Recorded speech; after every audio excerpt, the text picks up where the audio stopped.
annuncio vobis gaudium magnum. Habemus papam.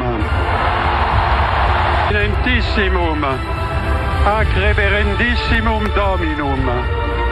Dominum Robertum Franciscum, Sancte Romane Ecclesiae Cardinalem Prevost, qui sibi nomen imposuit Leonem XIV.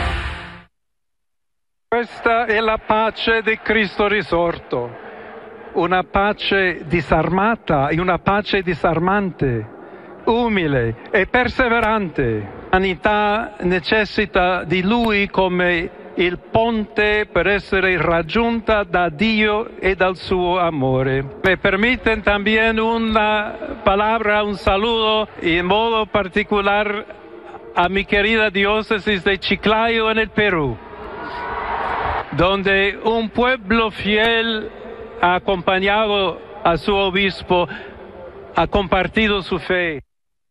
Buenas noches, gracias por brindarnos el honor de su sintonía. Día histórico, hay nuevo Papa. Y vamos a enlazarnos al Vaticano. Mi compañero Carlos Zúñiga se encuentra allá, ha dado cobertura desde que salió la fumata blanca. Carlos, cuéntanos cómo se ha vivido ya las horas posteriores a este anuncio. Buenas noches.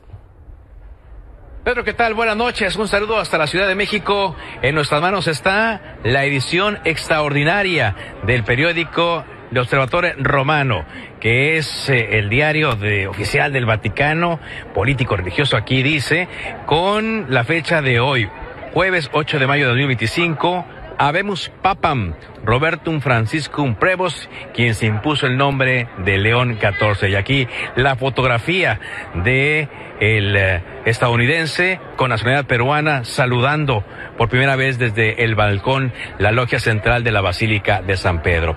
Ha sido un día de sorpresas sucesivas para nosotros. Primero con la fumata blanca a las 6 de la tarde con 8 minutos, cuando ya los periodistas pues habíamos perdido la esperanza de que saliera, pero algunas señales nos dijeron que algo pasaría. Una de ellas es que se incrementaron drásticamente las medidas de seguridad y la prensa, que estaba abarcando gran espacio de la Plaza Pío XII, fue confinada para dar pie a que más personas pudieran llegar hasta este lugar.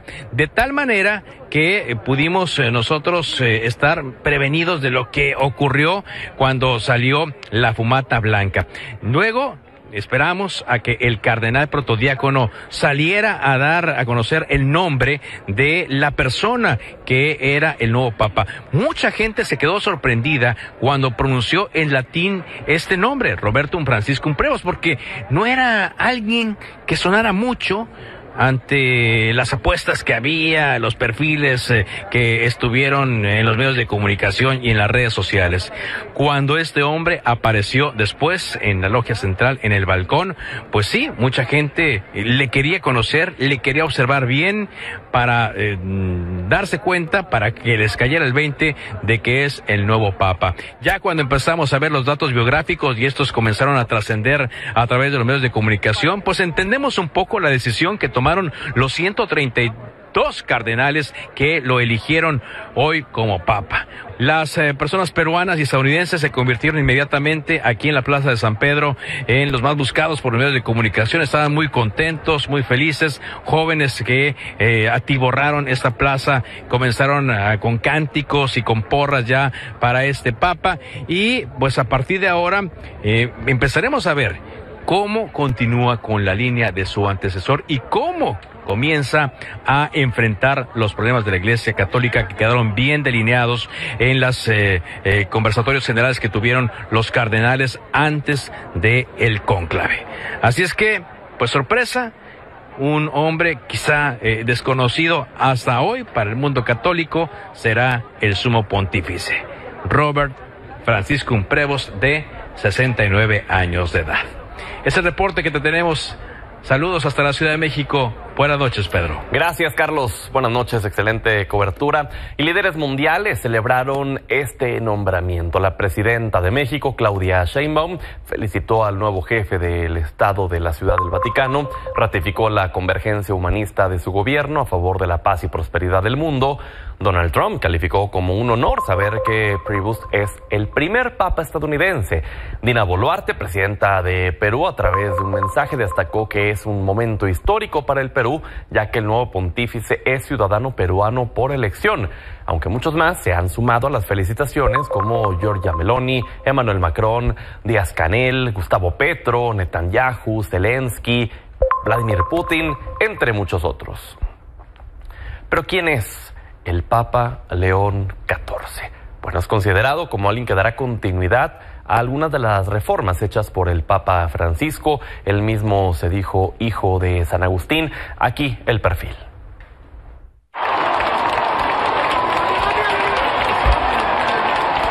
Habemus Papam.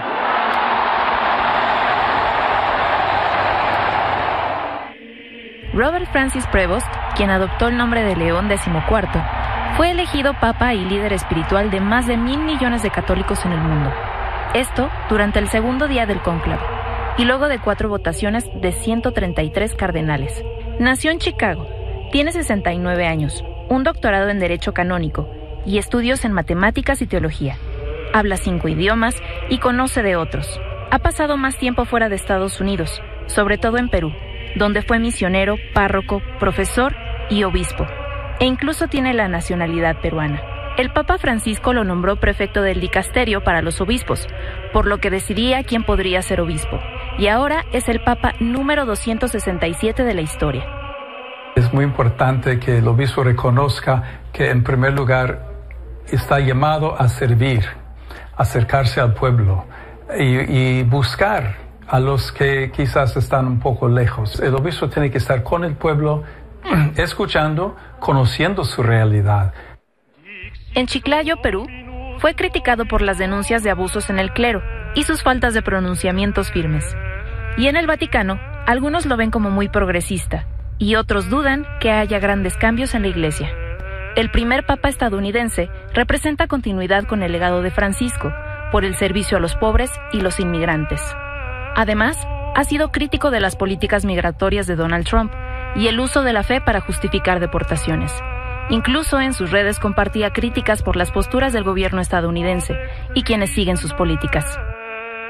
Aiutateci anche voi, poi gli uni gli altri, a costruire i ponti, con il dialogo, con l'incontro, unendoci tutti per essere un solo popolo, sempre in pace.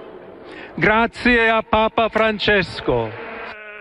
Las miles de personas que se dieron cita en la Plaza de San Pedro y quienes alrededor del mundo profesan la fe católica le dieron la bienvenida. Con información de Julio Hernández, Milenio Noticias. Le agradezco a la doctora Claudia Robles, directora de la Escuela de Gobierno de la Universidad Panamericana y experta en Derecho Canónico, que nos regale su valioso tiempo. Gracias, doctora. Buenas noches. Hola, ¿qué tal? Buenas noches. ¿Qué representa para el futuro de la Iglesia Católica este nombramiento de León XIV? Bueno, antes que nada pienso que representa mucha alegría. Teníamos muchas expectativas en quién iba a ser el nuevo Papa. Pienso que la figura que eligieron al final los cardenales, pues es una figura que en muchos aspectos cumple esos requisitos, digamos, que se vieron, los retos que tiene la Iglesia. Me parece que los conoce bien. Y me parece que las problemáticas que preocupan precisamente a la Iglesia, pues es una persona que seguramente las sabrá afrontar. ¿Cuál considera serán los principales retos que habrá de enfrentar? Bueno, son varios, ¿no? Yo creo que cualquiera nos podemos ver. Ahorita estamos en un momento político también, en el que se habla mucho. Incluso su predecesor, el Papa Francisco, habló mucho y así terminó su pontificado, ¿no? Hablando de la paz. Y así empieza también este pontificado. Este Papa, en su discurso inicial, lo primero que menciona es el tema de la justicia, la paz, el tema de la unidad, ¿no? La necesidad de unidad, porque aunque los medios de comunicación estas últimas semanas, pues digo, ahora sí que es natural, hablaban de distintas posturas, ¿no? De distintas ideologías, quizás incluso dentro de la Iglesia. Pues al final este va a ser un papa que, por lo visto, buscará construir, ¿no? Construir con todos los sectores. Claro, porque incluso si vemos hasta los simbolismos, el tema de la vestimenta, él sí decidió utilizar estas prendas rojas que el Papa Francisco decidió no portarlas, quizás como un guiño, ¿no? Hacia el ala más conservadora dentro del Vaticano, pero nombrando en múltiples ocasiones al Papa Francisco y la continuidad que podría tener de su legado. Así es, ¿no? Yo creo que, bueno, por un lado era parte de una tradición que el Papa Francisco sabemos que no le gustaba mucho, pues, no que no le gustara, sino que pues en muchas ocasiones quiso ser el mismo, ¿no? Fue un Papa muy auténtico. Y este Papa vuelve a retomar esto que mencionas, ¿no? De la vestimenta. Sin embargo, hay que recordar que es un Papa que al final nombró Francisco, no es un cardenal, perdón, que nombró Francisco. Entonces, pues obviamente algo de la línea de Francisco tiene. Claro, y que además se dice que el propio Francisco lo fue perfilando en vida para sucederlo. Al nombrarlo en el cargo en el que se encontraba, le daba una visibilidad ante los cardenales y un puesto importante. Bueno, al final yo creo que el mismo hecho de ser cardenal, no importa la sede que te toque, pues es un poco un reconocimiento a una trayectoria, no nada más humana, ¿no? Que yo creo que a veces nos quedamos en esa parte, sino también espiritual. O sea, al final, el hecho de ser cardenal, pues ya te hace ver que es una figura que algo, ¿no? Espiritual, algo de ejemplo, algo de profundidad tiene en su pensamiento y pues claramente es algo que valoró el Papa Francisco y que seguramente iremos descubriendo los católicos con el paso del tiempo. Y que era de su entera confianza. Ahora, en lo que hemos ido investigando y lo presentamos en el reportaje anterior, es que quizás lo único que se le ha señalado ha sido estos abusos que se cometieron en Perú y del cual se le reclamó no tener una postura más enérgica. Bueno, al final yo creo que desgraciadamente es un tema que preocupa a la Iglesia, es un tema que ya lleva algunos años, ¿no? Le tocó también al mismo Papa Benedicto, al Papa Juan Pablo II, al Papa Francisco. Yo creo que a todos los papas les ha tocado cargar con este lastre de la Iglesia Católica, que es muy lamentable y que definitivamente todavía hay muchísimo que hacer. Pienso que este Papa pues tampoco será la excepción y también estará bajo el escrutinio, pues claro, para ver qué reacción tendrá ante esto, qué medidas tomará. Pero yo creo que vamos un poco por la línea correcta, ¿no? O sea, me parece que el camino que señaló el Papa Francisco de misericordia, ¿no? De conectar con estas personas, de acercarse a estas personas, probablemente este Papa, pues confiamos en que también lo asumirá y seguirá este mismo camino. Claro, y ya por último, el entorno geopolítico también lo vuelve un tema importante, ¿no? La designación de Prevost, que además es estadounidense, teniendo a Donald Trump en la Casa Blanca y jugando con la geopolítica desde que se levanta hasta que se duerme. No, totalmente, ¿no? Obviamente vemos las reacciones de todos los jefes de Estado, seguramente ustedes también ya tuvieron oportunidad de leerlas y tu audiencia ¿sí? también. Todos los principales jefes de Estado prácticamente ya tuvieron una reacción positiva en general, creo yo, ¿no? Desde Donald Trump que mencionas, Giorgia Meloni, el canciller de Alemania. Vemos a muchísimos jefes de Estado que han estado, los reyes de España, que han estado reaccionando. Obviamente, pues esto, a los ojos humanos, pues obviamente habrá quien aprovechará para hacer algún gancho político, pues Trump seguramente tirará para decir es estadounidense. Claro. También el gobierno de Perú tirará pero él quiso ser peruano, ¿no? Y lo vemos también en los mismos comunicados, pero pues al final hay que recordar que va a ser un papa de todos, ¿no? Él mismo también lo dijo en su mensaje, o sea, saludó especialmente a la Iglesia de Roma, sí a su diócesis de Chiclayo. Sí. Lo saludó a la Iglesia de Roma y a todos, ¿no? Al final empezó bendiciendo a todos. Exactamente, y que será muy interesante ver qué postura asumirá. Ha sido un cardenal que ha criticado duramente las políticas antimigratorias de Donald Trump, al propio J.D. Vance, a Bukele, entre otros. Así que bueno, veremos desde el plano geopolítico cuál es el rol que juega ahora el Papa el Papa León XIV. Gracias, doctora, por su valioso tiempo y que tenga una excelente noche. Muchas gracias a ti y muchas gracias a toda tu audiencia. Hasta luego. Pausa, volvemos. la reforma, la Ley Federal de Armas de Fuego. Vamos a platicar en qué consisten estas adecuaciones. Tengo el gusto de saludar al general Gómez Nava, titular de la Dirección General de Armas de Fuego y Explosivos. Qué honor tenerlo aquí con nosotros. Buenas noches, muchas gracias por la oportunidad de compartir este espacio con tu amable auditorio. Primero que todo, felicidades a usted y a todo el departamento de la Sedena por la labor que realizan. Muchas gracias, al contrario, es un enorme placer, un privilegio poder servir a la ciudadanía. Y ahora sí, entremos de lleno, cuéntenos de qué van estas adecuaciones a la Ley de Armas de Fuego. Bien, primeramente recordar que en el artículo 10 de nuestra Constitución pues se encuentra legislado el derecho de todos los ciudadanos a poseer un arma de fuego. En ese sentido, la ley que actualmente tenemos, la que aún está vigente, data de enero de 1972. En el transcurso de poco más de medio siglo, pues ha tenido muy pocas modificaciones, 11 para ser precisos, y por la evolución que ha tenido la propia tecnología, la ciencia y también la dificultad para mantener un espacio seguro para los ciudadanos, ha sido necesario algunas reformas, como la que en este momento se acaba de aprobar ya tanto por diputados como por senadores, que queda pendiente todavía su publicación en el Diario Oficial de la Federación. En ese sentido, pues hay algunas reformas que resultan muy interesantes para la ciudadanía. Alguna que en particular a mí me llama mucho la atención por el beneficio y la claridad, la certeza jurídica que le da a los ciudadanos, es que si bien todos tienen derecho a poseer un arma, pues también tienen la obligación de manifestarla ante la Secretaría de la Defensa Nacional para efectos de su registro y el control correspondiente que nos mandata la propia ley. En ese sentido, cuando algún ciudadano manifiesta su arma, pues cuando sucede algún imprevisto y que el titular del arma ya no se encuentre con nosotros, pues queda, por decirlo de alguna manera, en el limbo esa arma, ¿no? Con esta reforma existe la posibilidad, o más bien la oportunidad, de que la persona titular designe a alguien más para que en caso de su ausencia pueda disponer de esa arma. Es un aspecto que me parece de mucha relevancia. Mencionó algo que me llamó la atención en sus palabras, que dijo, todos tienen derecho a poseer un arma. ¿Eso viene estipulado en la ley? Está en el artículo 10 de nuestra Constitución. Ok. Eso es un derecho que tiene todo ciudadano en México.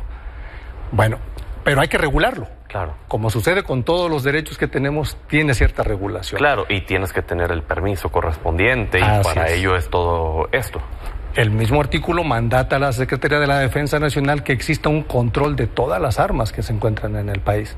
Para poder tener un control necesitamos un registro. Si bien existe el derecho de la ciudadanía, también existe la obligación de tener la responsabilidad de manifestar la posesión ante la Secretaría de la Defensa Nacional.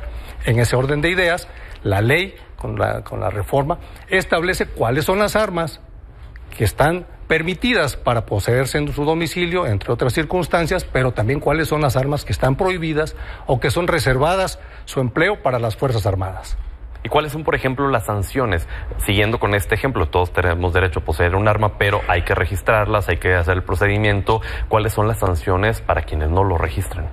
Caen en el supuesto de ya sea posesión o portación ilegal. En ambos casos existen diferentes tipos de sanciones, que van desde sanciones administrativas hasta sanciones privativas de la libertad. Pero quiero hablar de la reforma. Sí. En la reforma se está contemplando que aquellas personas que porten armas de uso exclusivo del ejército tengan una sanción que van desde los 20 hasta los 30 años. 20 a 30 De años. 20 a 30 Okay. años. Con esto se busca limitar el tráfico ilícito de armas. Claro. Poner un control de todas estas armas que se mueven por el país de manera ilícita, pero también aquellas personas que pretendan o que usen las armas de uso exclusivo de las Fuerzas Armadas en contra de instituciones, se puede duplicar incluso la pena. Es lo que contempla la reforma hasta este momento. Claro. ¿Y qué otro aspecto nos podría decir que se modifica? Algo que es muy interesante también y que ya se prohíbe expresamente en esta reforma es el empleo o la modificación de vehículos para poderles adicionar armamento. Por ejemplo, las armas que son de uso exclusivo del ejército, que las emplea normalmente la delincuencia en contra de las instituciones, que emplean vehículos con blindaje artesanal, esto queda prohibido y pueden caer en el supuesto de las sanciones que hablábamos anteriormente. ¿Y cuál es el papel que tiene la ciudadanía en esta ley? Porque quizás mucha gente al escuchar ley de armas de fuego lo ve como algo que no le atañe, algo que es muy lejano incluso para ellos, y dicen, no, pues yo no tengo armas y yo no pienso en tener armas, entonces ya me desentiendo de esta ley. ¿Qué papel debería asumir la ciudadanía? Bueno, el principal papel es aquellas personas que ejercen el derecho de poseer armas, manifestarlas ante la Secretaría de Defensa Nacional y seguir las reglas que establece la propia normatividad. Otro aspecto es cuando por algunas circunstancias llegan a tener bajo su control algún tipo de armas. Existen los programas de canje de armas que tienen como finalidad precisamente combatir ese tráfico ilícito que existe, o bien el tráfico no regulado, o bien la presencia de armas que están... ¿Que cuando van les hacen alguna pregunta de dónde la obtuvieron? No, únicamente entregan el arma, se toma nota, si ellos quieren manifestar sus nombres, se toma nota para tener un control de qué tipo de armas. Esas armas se destruyen y no dejan de estar en la circulación de la ciudadanía. Que hemos visto historias de armas que van desde hace muchísimos años, ¿no? Hasta armas ya muy sofisticadas también. Incluso granadas se han recibido en esos programas de canje de armas. Caray. Y ya por último, general, también me imagino hay mucha desinformación respecto a las armas. Hay mucha desinformación, sobre todo en cuanto a la regulación. Okay. Hemos visto, sobre todo en redes sociales, que hay gente que se anuncia como gestores para hacer ciertos trámites que tienen que ver con las armas. Las armas las tiene que manifestar el titular de cada una de ellas, no las tiene que manifestar ningún gestor. Okay. Acude directamente a los más de 150 módulos que tiene a lo largo de todo el país la Secretaría de la Defensa Nacional para registrar su arma, y lo tiene que hacer de manera directa, sin ningún tipo de gestor. General, gracias de verdad por haber estado aquí, por ayudarnos a entender más estas modificaciones a la ley de armas de fuego, y por favor, tengamos la comunicación para seguir informando de estos temas. Con todo gusto, es un placer compartir este espacio y muchas gracias a la ciudadanía por escucharnos. Gracias, general. Vamos a la pausa, regresamos.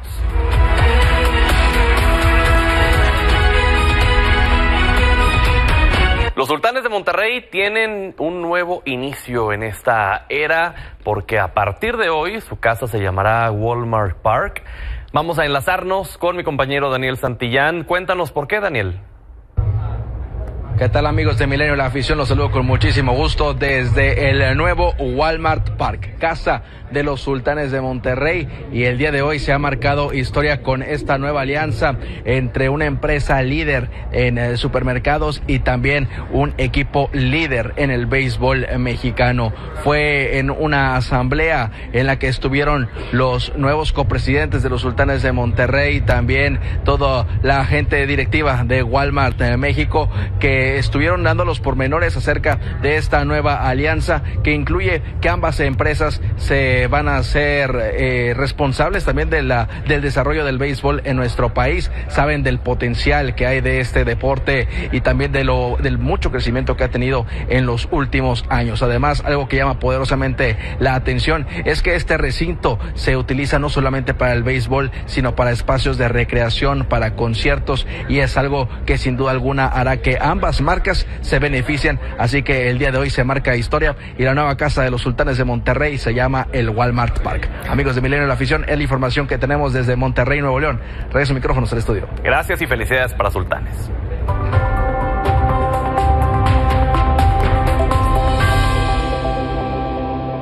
Jueves de hablar de lo que sucede en la Ciudad de México, y hay una discusión por dividir de nueva forma las alcaldías de la Ciudad de México. Vamos a platicar de ello. Tania, Paulo, Diego, Royfit, bienvenidos, bienvenida. Muchas gracias, Pedro, muchas gracias por estar aquí. A ver, empecemos con Diego, porque entiendo tú eres el que lo está proponiendo.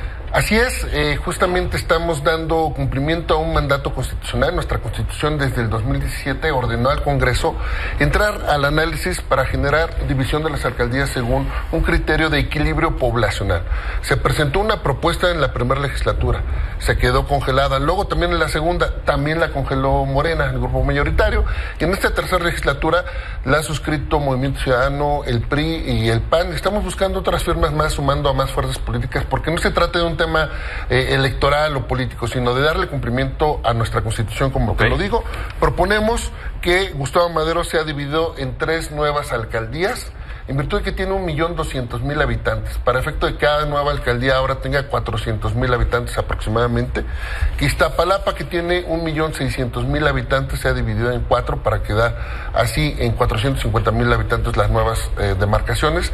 Y Álvaro Obregón, que tiene cerca de 800.000 habitantes, dividirla en 2 para efecto de que cada nueva polígono tenga 400.000 habitantes. Y esto es con el fin de que los vecinos tengan un mejor gobierno, un gobierno de cercanía, buenos servicios, porque estas alcaldías concentran cerca del 42% de la población de toda la Ciudad de México. Oye, cualquiera podría pensar que se trata de un fin electoral, en donde, por ejemplo, dividir a una alcaldía como Iztapalapa, que es enorme, con tantos habitantes y que es gobernada por un solo partido durante hace varios años, pues se trataría de, si lo divides en, no sé, me acuerdo, en 4, pues ya tienes 4 posibilidades de ganar ahí más. Garrido. Como sea, el territorio a fin de cuentas se compite en los polígonos que sean. Las secciones electorales siguen siendo las mismas, pero esto no sigue un fin electoral, sigue los criterios que la propia ley reglamentaria establece, que es ocupar las líneas principales de accesos, la identidad y otras cuestiones, incluso que no se dividan pueblos y barrios originarios. Muy bien, Pablo.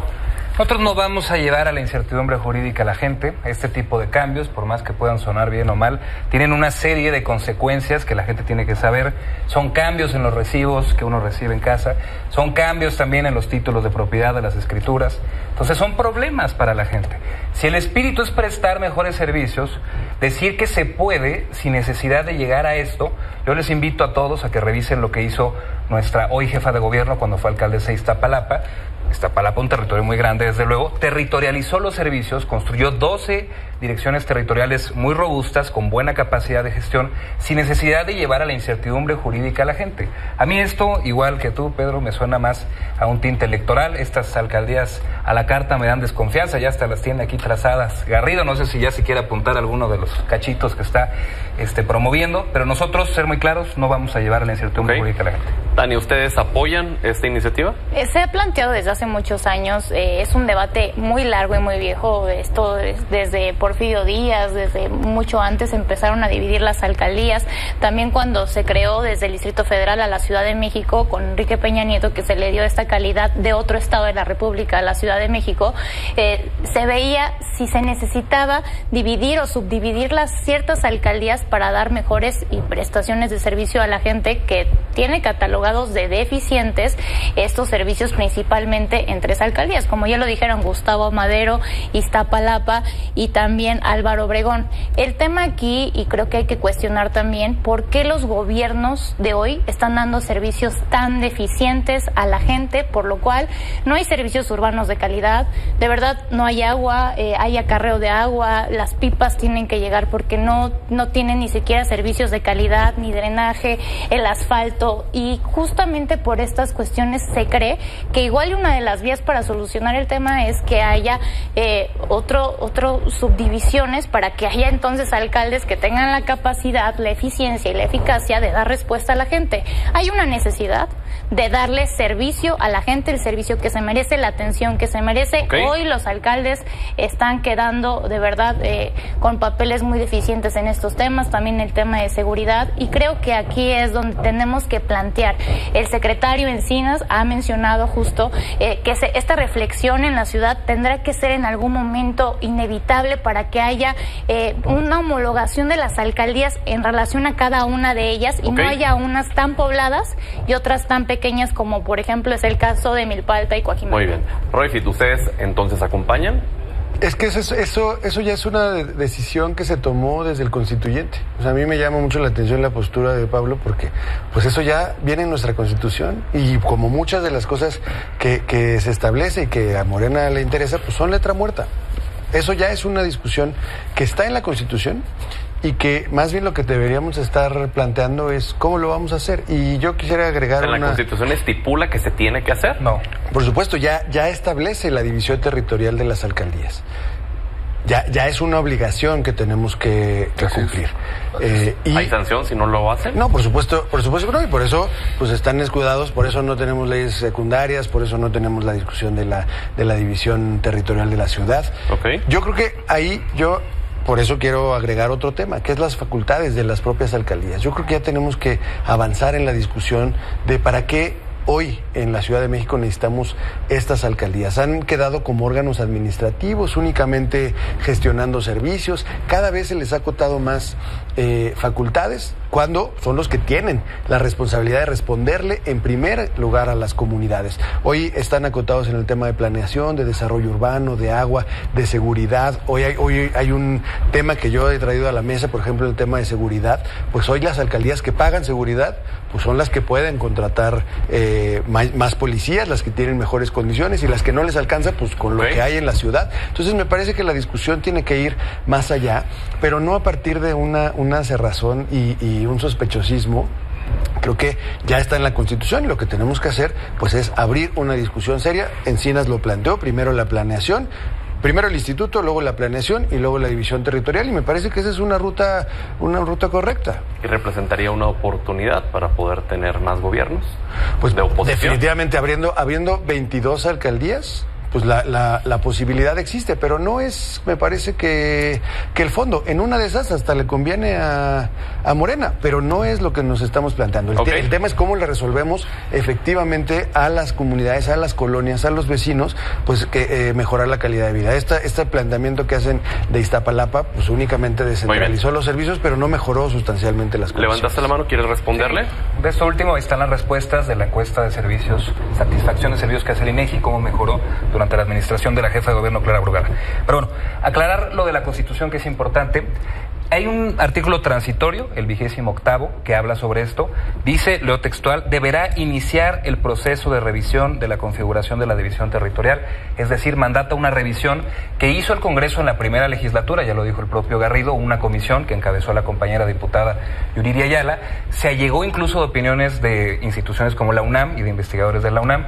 Las conclusiones fueron, entre otras, que es un proceso que para hacerlo requiere una inversión presupuestal muy importante, porque no solamente es la construcción de nuevas estructuras administrativas, nuevos edificios de gobierno, y que en ese momento la ciudad no tenía capacidad presupuestal para absorberla, y ahí están los resultados de la comisión. Entonces, yo creo que si el fondo es prestar mejores servicios, se puede con las condiciones actuales de las alcaldías, si se gasta en lo que se debe, y hacer este tipo de divisiones solo generan problemas a la gente, y desde nuestro punto de vista no es lo que necesita la ciudad. ¿Quieres responder? Sí, claro, lamentar que el vocero de Morena diga que no está de acuerdo en cumplir la Constitución, cuando sus constituyentes de Morena aprobaron este mandato, porque así como leíste el artículo, continúa diciendo, para generar un equilibrio poblacional entre todas las alcaldías. ¿Iniciar la revisión? Y así, exacto, iniciemos la revisión. ¿Cómo se inicia la revisión? Con una iniciativa que se discuta en las comisiones respectivas. Y quiere decir que la propia jefa de gobierno ha dicho, yo estoy a favor de los gobiernos de proximidad. Está contrariando a su jefa de gobierno. No. Está contrariando a su secretario Encinas, porque el secretario Encinas también ya bien lo dijo. Falso. Entremos al tema, y esto es un tema inevitable. Y tendremos que entrar porque efectivamente lo que se necesita es una reconfiguración. Si en Iztapalapa pues, se hicieron 12 unidades territoriales para atender los servicios básicos a la población, en Gustavo Madero se hicieron 10, porque no se da abasto una alcaldía. Tuvo que generar 10 subalcaldías, GAM, y Iztapalapa 12 subalcaldías.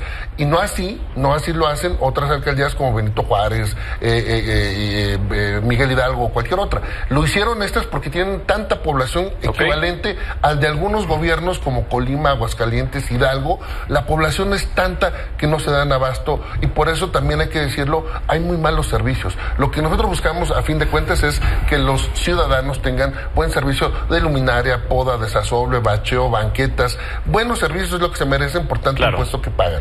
Y tampoco va a generar más costos, porque esta propuesta también plantea que sea costos compensados. Si, por ejemplo, para Gustavo Madero se dan 6,000 millones de pesos anuales, si se divide en 3, sería 2,000, 2,000 y 2,000.